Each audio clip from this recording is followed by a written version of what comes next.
Awesome. Thank you so much, Maggie. And great to see you today, Amy. Thank you so much for your participation. And I'm incredibly excited to kick off this conversation with you. Yeah, glad to round out the end of the day. It's hard to beat Sophia's examples. She had some great ones to share. So I hope that we have some. I hope my visuals work today, because I think that will help with some of the excitement. Absolutely. And I think it was a very strategic move by brand innovators to put you both at last as we start to think about the end of the day creeping up. I love that you've got a seltzer on hand. So we're certainly working towards happy hour on my end as well. Well, awesome. I think, Amy, if you want to just give a bit of a background of your role over at Constellation Brands, I think that would be a really nice segue for us to get our fireside chat started for the next 35 minutes here. Great. Yeah. So yes, you guys did the introduction. Amy D'Souza. I lead the media and digital marketing practice at Constellation Brands.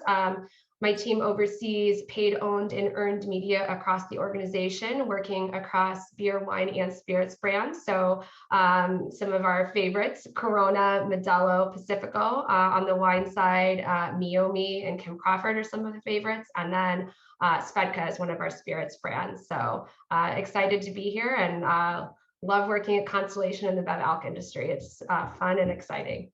Absolutely. And such an incredible breadth of portfolio that you guys offer across the categories as well as brands. And I know we had the pleasure of sharing some of our trade secrets. You mentioned two of my personal favorites in the wine category. So Meiomi and Kim Crawford, certainly staples within my wine fridge and cabinet overall. So as we get into the holiday season, and I know we'll touch on that, I think there's a lot of those being served amongst families and friends as we gather. And we're excited to do that in a little bit of a safer environment this year versus last as well. Yeah, hopefully we'll all be able to celebrate with lots of wine, beer, and spirits in person this year. Definitely. Well, thank you for sharing a bit about your background and the role that you play. I think it's such a unique one in terms of the connectivity and the breadth of categories that you touch. So I kind of wanted to dig in there, especially as we think about how has the last 18 months really changed how you and your teams partner with your brand teams as well as your agencies of record to think about your year-long strategies and maybe some of those that maybe you have to be a little bit more nimble given what we've learned most recently. Yeah, well, I'm sure others have talked about this today, but I think the key word of 2020 for advertisers and marketers is agility. And we certainly, like other brands and companies, had to make a lot of quick pivots in our plans and had to change a lot of things about the way we did business to be able to adapt in a much quicker fashion. And so as we've moved through 2020 and 2021, that has sort of become more of the new normal, and being able to, condense our planning timelines, to be able to react in a little bit more real time, and to be able to be more culturally relevant. But the reality is that, not everything can be planned, in short time frames. We still are a pretty big TV advertiser, and the upfront marketplace, for one, is an annual planning cycle. So, as we've moved into 2022, we've kind of looked at our planning approach in three pillars. The first is what I would say is more of the annual planning timeline, which is, our always on pillar, evergreen content, more brand building, brand equity. And that's where, linear TV plays a role, where we have to plan that, a year in advance. And then the second pillar is really more time-based programs. Those are more digital in nature, thematic programs related to key holidays, Cinco de Mayo, summer grilling season. We just came from Dia de los Muertos, would be another example of that. And we're condensing those planning timelines to be a little bit more relevant, where we plan that, weeks and months in advance versus annually.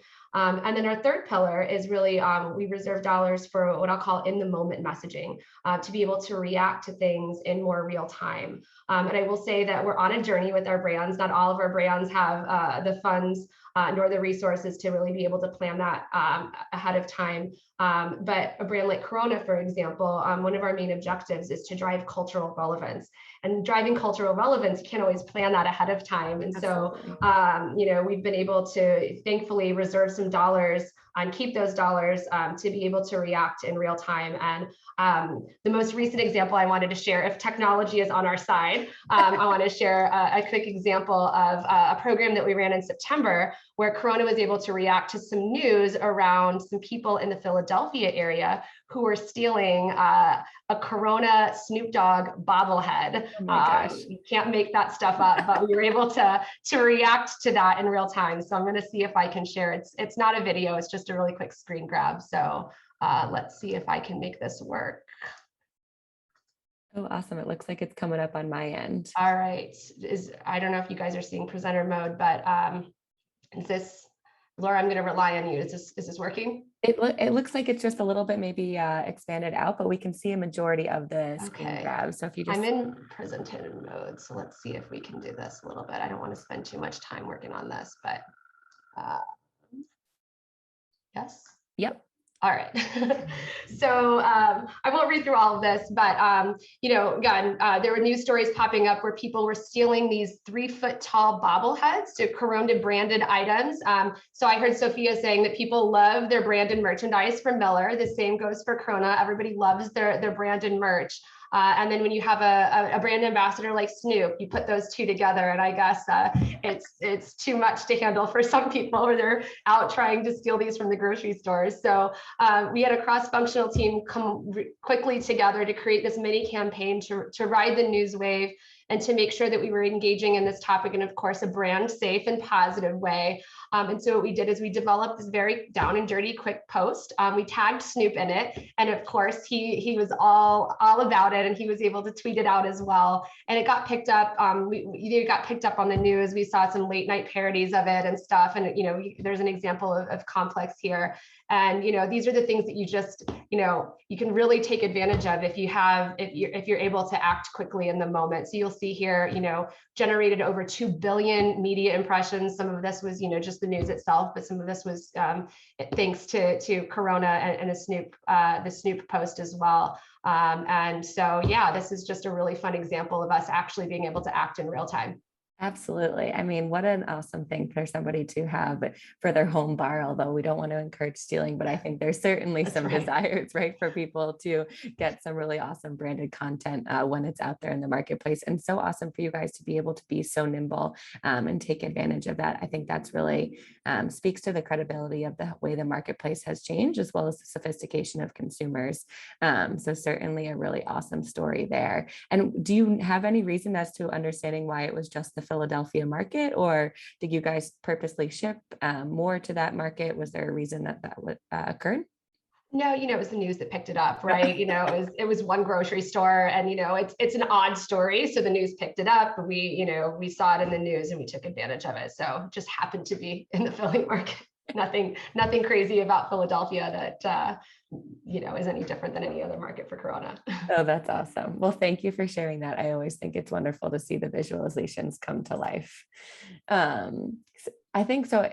You've talked about the 3 kind of pillars that you've gone through. How do you look when you're going across all 3 of those planning pillars? Consumer insights, right? The amount of research we have at our fingertip is incredibly vast at this point. I think we all also took a pause when the pandemic truly started of how do we understand what consumers are truly looking for in this new navigation space that they're going after? How have you guys at Constellation leaned into consumers' insights across those 3 buckets, but also then following those through into activation? Yeah, absolutely. I mean, I would say there's, we leverage consumer insights from all the way from planning to activation to measurement and optimization. And so if I look at our planning cycle, I would start with we're leveraging consumer insights to drive decisions on our overall media strategy as well as our channel allocations. So we have an amazing consumer insights group that gives us information on who our core consumer is as well as our growth consumer segments, and they develop these annual insights guides that the entire marketing department has the ability to access. And so we start with that. And then we work with our media agency to ensure that we really understand at a deeper level their media attitudes and their behaviors. And all of that is sort of at the center of our annual media plans. That's the most important thing, is tying, media consumer habits to our brand vision and our brand objectives. So then as we move into tactical planning and executions, that's when we can layer on a lot of that behavioral data, right? We have so much behavioral data at our fingertips from our first party data, second party data, and third party data. So we layer that on top of all that information that we already know about the consumer, and then we can really activate that in digital And I would say that's really important, especially in our programmatic buys. We really are buying on an audience and we're not necessarily buying in content. So then as we move into measurement and optimizations, then we activate all of these different audiences, and then we're looking at the metrics, right? We're assigning KPIs based on the goals and the objectives that we're measuring against, and then we're optimizing that throughout the campaign. And I would say the most important piece of that is it doesn't end there, right? Because our consumer insights team, they're sort of the owners of the consumer. So we pass that information on to our consumer insights team, and we just gain more and more information about our consumers as time goes on. So I think it's a really important cycle, right? We're always learning. Consumers aren't static, and we're always looking at sort of all the information that's at our fingertips, from traditional research, qualitative research, to being able to access more information via behavioral data, and being able to analyze that to be able to drive relevance over time, and to stay on top of the consumer attitudes and behaviors. Absolutely. And I know Maggie kind of tied this up in the beginning of how we're thinking about like the acceleration, the future of CPG marketing. And here at Vericast, you've hit a lot of the pillars that we focus on too, right? Leading with insights, understanding where our brands and partners want to go and how we can then activate and measure and follow it through. Because if you're not, you're missing a really big opportunity to complete that funnel, right? So the opportunity to then continue to learn on consumers overall. And within your different buckets of categories that you guys play in, how does reactivation of learnings look different within wine versus spirits versus beer? Are there any unique insights that you guys have learned by different categories overall? And what does that look like? Yeah, the categories are vastly different, surprisingly, they're beverage alcohol, but, I'll just take beer, for example. Beer is a branded category. There's a lot of brands that people love and know, and that has been built over, 30 plus years, right? But in the wine category, you look at brand awareness, and almost every single brand has very low brand awareness because people don't shop by brand, they shop by varietal, they shop by type. And so building brand awareness in a wine segment looks very different, right? So we're really definitely focused more on top of the funnel for a lot of our wine brands, where brands like Corona and Modelo can really play in that mid and lower funnel. So it's not an either or. We're looking across the full funnel across our activations, but it's really where we place the emphasis. And consumer insights really drive that, right? Understanding, where a consumer is, what they know about the brand, what do they know about the category, really drives those decisions on channel investments and where we place our emphasis in the purchase journey. Absolutely. I think that's so important too. And I think to build on that, like the purchase journey and the fragmentation of the marketplace, and the preferences of consumers changing, especially within these categories, right? We were figuring out, how do we stay at home, and with the bars closed, what does that mean for us? How are we going to get our wine, beer, and spirits into our home? So how is it affected of where you guys are really focused on engaging with consumers, and how is that driven your strategy and activation with the changing in the marketplace overall? Yeah, I mean, I think there's one main thing that we're really focused on with this fragmentation. I know, if anybody's reading eMarketer all the time like I am, you see that media consumption overall, time spent with media is increasing, but the time spent per channel and the time spent per partner is actually decreasing. And we see that predominantly in linear TV, where we see, yes, linear TV still provides the largest reach of any single channel, but that reach is declining over time. So what that means for us is that we need a much deeper channel mix and a channel set to drive reach and frequency to drive our business and our volume goals. And so that just makes it more complex, right? You have different creative best practices, and you have to stitch together measurement across more channels than ever. And so that's where we rely on our agency, and we rely on sort of an omni-channel view of things and not look at everything in silos. It's really the sum of all the parts that work together. And with that, as media consumption shifts and are changing, we really mirror that behavior, right? So we're putting more emphasis and more investment in digital channels. Over the past couple of years, an increased investment in social channels, as well as streaming, OTT, and CTV. I mean, that was all the talk at the beginning of COVID, right? There was an initial bump in linear television, and then it was all of the streaming services and a lot of that binge watching. And so you've seen a proliferation of opportunities from suppliers in that space. And so it's really just about about being in all the places that consumers are consuming content. And it is certainly becoming more complex as time goes on. Absolutely. But I think the complexity also speaks to our ability as consumers to kind of make those decisions, right? And there's a little bit of a power shift back into the consumers of owning their day and owning their own purchase journey. And then as marketers, it's how are we navigating that to marry it up to getting them down further along the funnel from a purchase perspective. I also am guilty of getting many streaming services early in COVID and still carrying those through because, it's nice to be able to continue binge watching over time. So I'm guilty of that for sure. But as you're thinking about the changing dynamics, and you've mentioned that you've really focused on moving people through the purchase journey, right? Where there's a little bit of awareness that always needs to happen on the front end, especially as you mentioned in terms of wine based on varietal shopping versus brand shopping. How do you guys really focus on pushing the consumer towards that final purchase step? I think e-com has become a really big focus for all. So are you guys playing in that space? What does that look like for Constellation overall? Yeah, absolutely. I mean, we've definitely placed an increased emphasis in performance marketing. We have a dedicated e-commerce team, thankfully, that was built up prior to COVID because the acceleration of e-commerce in our category just took off during COVID, right? And it's not stopping. Once people realized they could purchase alcohol online, it's like, no, this is now a behavior, right? If I can avoid going to the grocery store, I will, right? Absolutely. So I think one of the most interesting things that we've been able to do is sort of navigating the legal landscape when it comes to being able to drive an e-com message or even a purchase message overall. And this is where technology really comes into play. Technology has really allowed us to be a lot more efficient in our compliance strategies when it comes to purchasing our products. So for people who may not be aware, there are different regulations state by state on what beverage alcohol advertisers can say and communicate in an ad message. So just for example, in Florida, in an ad message, you can communicate to unaffiliated retailers in an ad message. In a state like California, you can't mention a retailer at all. So we leverage, dynamic creative optimization, both in our ads as well as our website, to be able to deliver a compliant message and also a relevant message. So in places like California, where we can't actually communicate a retail location, we'll drive people to a product locator, and then they can initiate their own behaviors and be able to find out where they can purchase a product.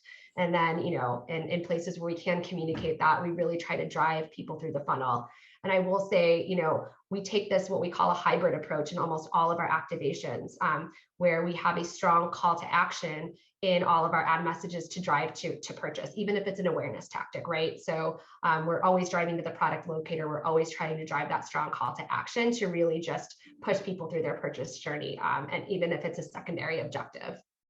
Absolutely. And I think that makes a ton of sense, especially as you guys are so focused on consumer insights. We know you're reaching the right consumer at the right time. You're moving them as far as you can, given some category restrictions, to really get them to make that final sale. I also think I've been lucky enough to be in states where you can get it delivered directly to your door. So I think that is ultimately the dream goal for a lot of marketers, right? Of just that one click and then having the product show up to the consumer because they're so engaged based on all of the research and planning that you've done. As you think about where you guys are continuing to invest within the e-com and the digital space, obviously technology has been it's super relevant and super exciting for the changes that you've seen.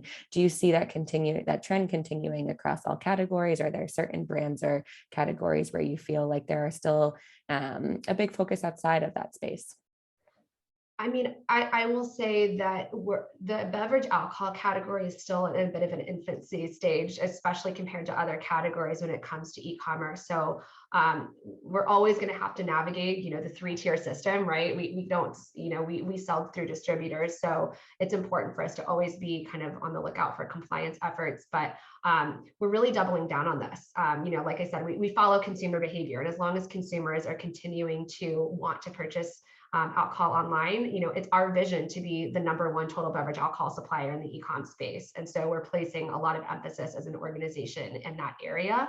And even though it's a small piece of the pie today, it is going to be a larger piece of the pie over time.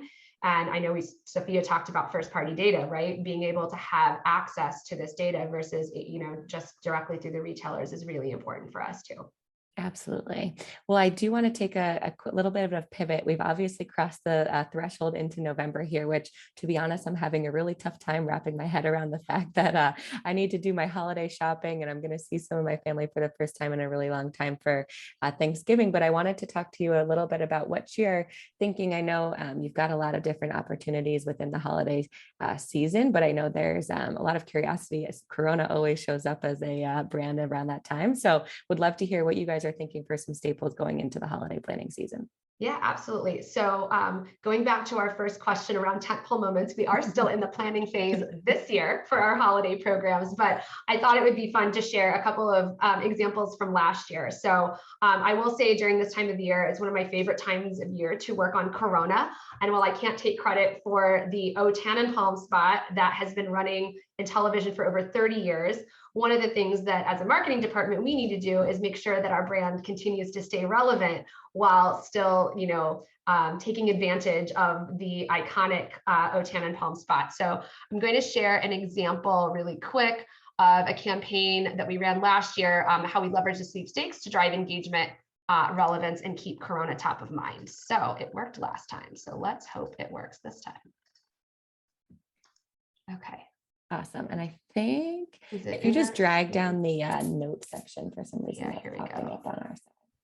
There we go. All right. Is it in screen? And I think it's pretty large. If you just drag over like on the left-hand side of the screen where just make maybe the preview a little bit smaller, we can then see the full screen. Okay. I can try to do full screen. I don't know if this works. Yes, no. I think we're good there. Okay. Oh, perfect. Okay. So yes, this is the campaign that we ran last year. And, the insight really here from last year is that obviously people weren't celebrating as much in person, limited in-person gatherings. People, wanted to celebrate the holidays a little bit earlier than normal because there just wasn't a lot of stuff to look forward to. And Corona has always been known for this, iconic Felice campaign that transcends time and occasions and really has this sense of positivity. But we wanted to just really surprise and delight consumers a little bit more. And so we engaged with Thrillist and Pop Sugar to host 30 days of giveaway sweepstakes hosted merchandise on the Corona store directly on these websites where people could buy branded holiday items. And we also leveraged some content from some of our brand ambassadors that actually ran as content on Thrillist, where they were actually showing some of their favorite things and of course embedding Corona into that content directly, right? So awesome. Some of our favorite ambassadors that were featured, Ricky Fowler, Snoop, of course, Bad Bunny, and Tony Romo, to name a few. And while this seems like a pretty straightforward sweepstakes, we saw some amazing results. So it goes to show that you don't have to be super complex or complicated to drive relevance. Like I said earlier, people love their Corona merchandise, especially those ugly sweaters. So if you want, go on to coronamerch.com and find that before your holiday parties this year, because hopefully they'll be in person. But you'll see some of these results here. I mean, incredible lifts in unaided brand awareness, message association, and our brand relevance measure appeals to me. And then people were spending a ton of time on this ambassador content too. So just some great examples of how Corona can stay relevant while still running a TV spot that's been on air for over 30 years. That's incredible. I mean, I know that's a lot of work by the teams to really think about, okay, last year was such a success. How do you think and change, but also maintain to continue to trend upward on that opportunity and really take advantage and win in that season, like you said, based on your temples and timing events. So, and I might have to go on and search Corona merch myself. My mother-in-law is a huge sweater person and her birthday is in December. So that might be coming her way for a gift. Oh, perfect. There's a lot of holiday gear that I'm sure is going to be up if it isn't already up on the website. Awesome. And I think you wanted to share potentially one that wasn't Corona related. Yes, I know. We've shared a couple of Corona examples. I had to share my favorite holiday example from last year. And this is from our Svedka brand. So this was a fun one. We actually pulled this off in less than a month. The organization gifted Svedka some money to drive relevance around the holiday season, around this time last year.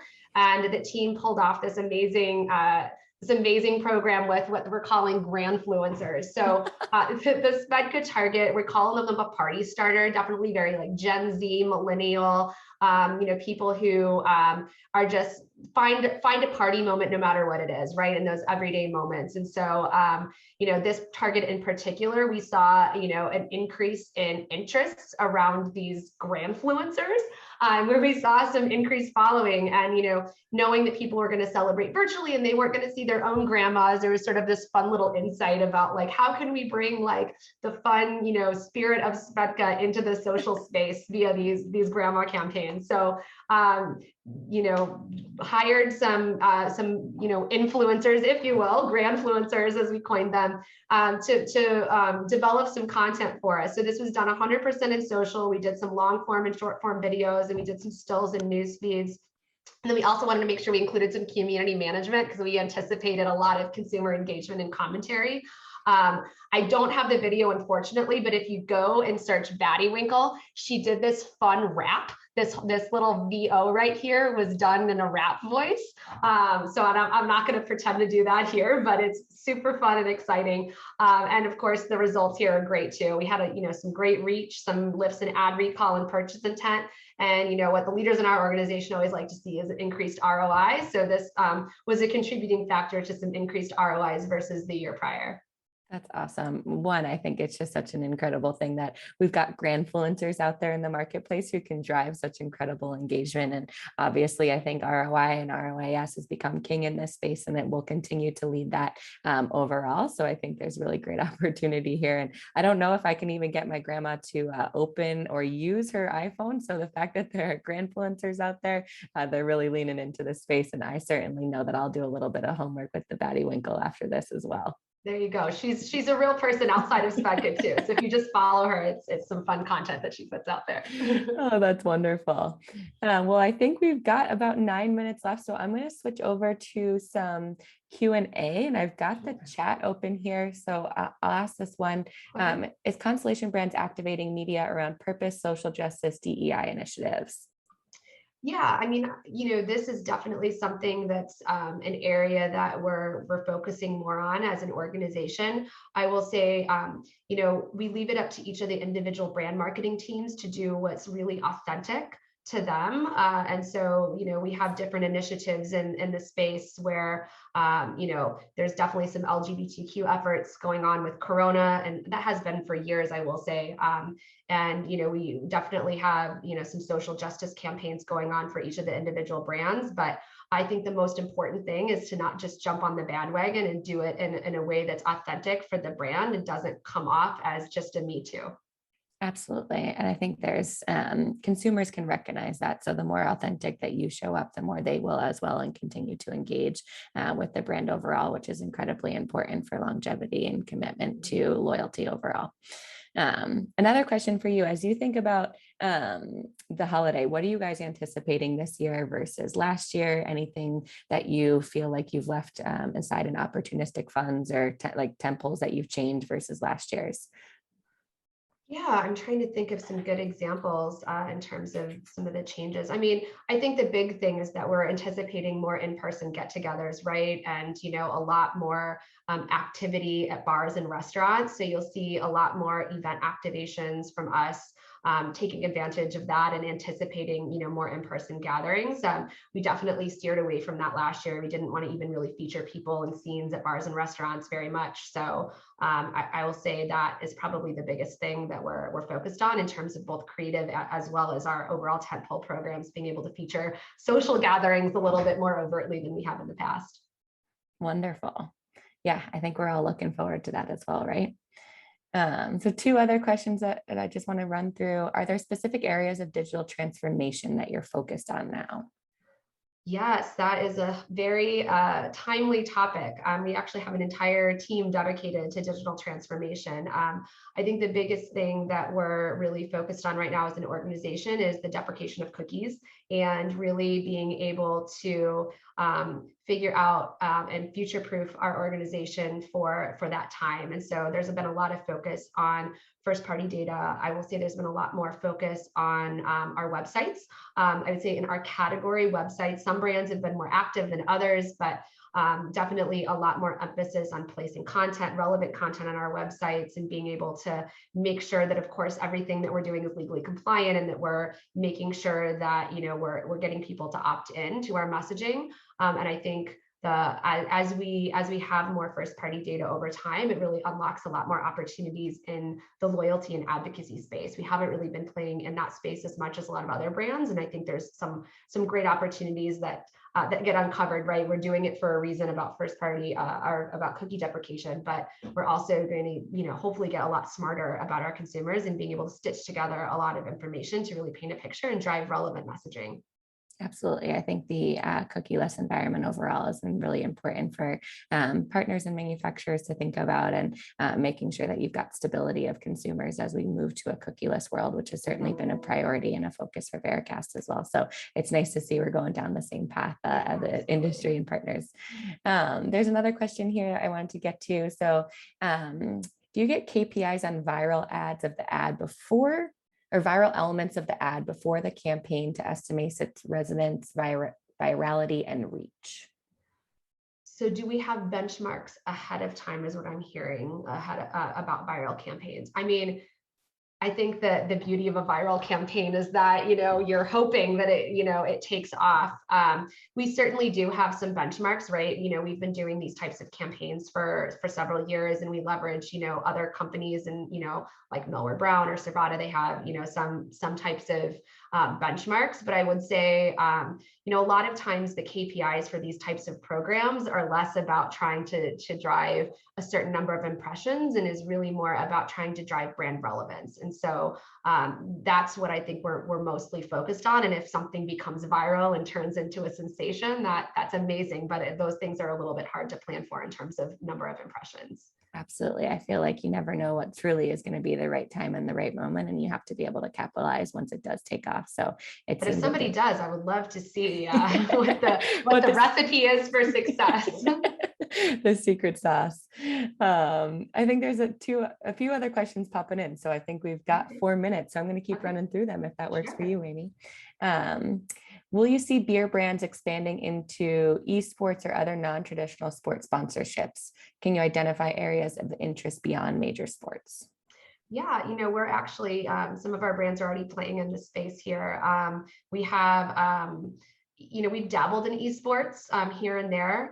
It's one of those areas, you know, as a beverage alcohol company, we have to be a little bit careful about, you know, the 21 plus audience or compliance.